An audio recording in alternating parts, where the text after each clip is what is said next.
Corona vaccine का roll out अब बस चंद दिनों की बात है। 15 जनवरी के पहले कभी भी यह शुरू हो सकता है, लेकिन कोरोना वैक्सीन पर मुफ्त का झगड़ा थम नहीं रहा। बीजेपी का टीका जैसे तंज से लेकर भारत बायोटेक की कोवैक्सीन को मंजूरी में जल्दबाजी के आरोपों और साथ ही इसे मुफ्त में सबको मुहैया कराने की बात पर राजनीति की आर पार मची है। इस बीच जिस एक्सपर्ट कमेटी ने कोवैक्सीन को मंजूरी देने का फैसला किया, उसकी मीटिंग का ब्यौरा सामने आया।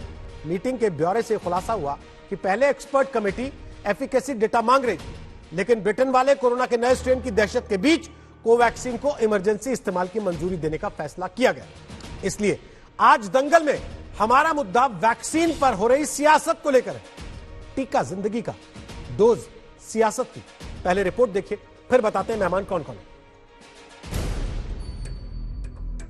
कोरोना के खिलाफ वैक्सीनेशन को लेकर भारत बायोटेक और सीरम इंस्टीट्यूट ने अपनी जंग खत्म कर ली, लेकिन राजनीति कहां थमती है। ये बिहार से बीजेपी विधायक संजीव चौरसिया हैं, जिन्होंने भारत बायोटेक की कोवैक्सीन ले ली है। बात एक वॉलंटियर बनने भर की होती तो क्या बात थी, लेकिन चौरसिया तो विपक्ष की राजनीति को जवाब देना चाहते हैं। विधायक से उलट राजस्थान के कांग्रेस विधायक प्रशांत बैरवा ने कोरोना टीके का बायकॉट करने का ऐलान ये कहकर किया कि ये टीका बीजेपी का है। बैरवा ये भी कह रहे हैं कि स्वदेशी की बात करने वाली बीजेपी टीके के अप्रूवल से इस पर बेनकाब हुई है। जब मरने की स्थिति होगी तब तो मैं जरूर लगवा लूंगा, मगर मेरा स्टेटमेंट जो मैंने दिया था उसका कोर था कि प्रधानमंत्री जी स्वदेशी की बात करते हैं, तो मेरा उनसे था कि जो अपने स्वदेशी साइंटिस्ट हैं, डॉक्टर्स हैं, उन्होंने भी वैक्सीन को इतिहास किया है। आई थिंक उसको प्रमोट नहीं कर रहे।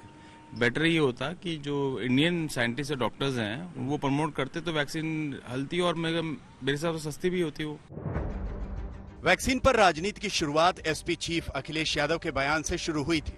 इसके बाद जयराम रमेश, शशि थरूर और मनीष तिवारी जैसे कांग्रेस नेताओं ने कोवैक्सीन के अप्रूवल में जल्दबाजी के आरोपों से लेकर मोदी सरकार पर क्रेडिट लूटने का आरोप लगा दिया।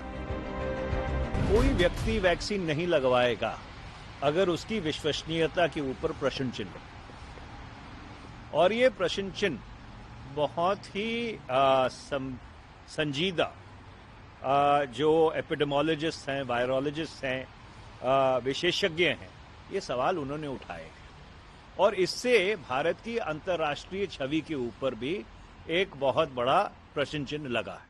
जब जनता भारतीय जनता पार्टी को जिताती है तो जनता पर भी कांग्रेस पार्टी को भरोसा नहीं होता है। वैक्सीन जब आता है तब वैक्सीन पे भरोसा नहीं होता है। जब हिंदुस्तान की जनता कोरोना वॉरियर के प्रोत्साहन के लिए ताली और थाली और दीप का सहारा लेते हुए उन्हें प्रोत्साहित करती है, तो कांग्रेस पार्टी को कोरोना वॉरियर पे भरोसा नहीं होता है। आखिर कांग्रेस पार्टी का भरोसा किस पे है?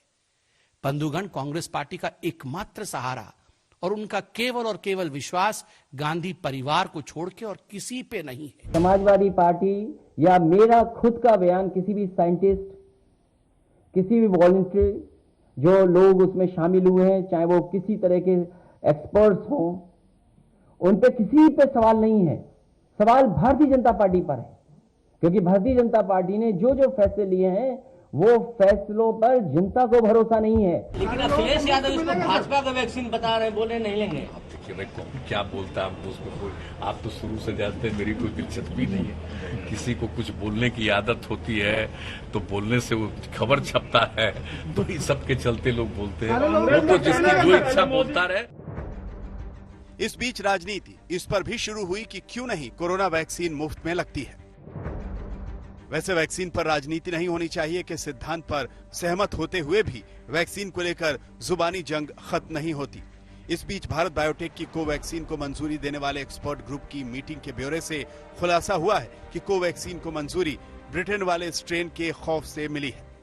कोवैक्सीन को क्लिनिकल ट्रायल मोड में इमरजेंसी इस्तेमाल के लिए मंजूरी दी गई है। दिल्ली से मिलन शर्मा और जयपुर से देव अंकुर के साथ रोहित कुमार सिंह, पटना, आज तक।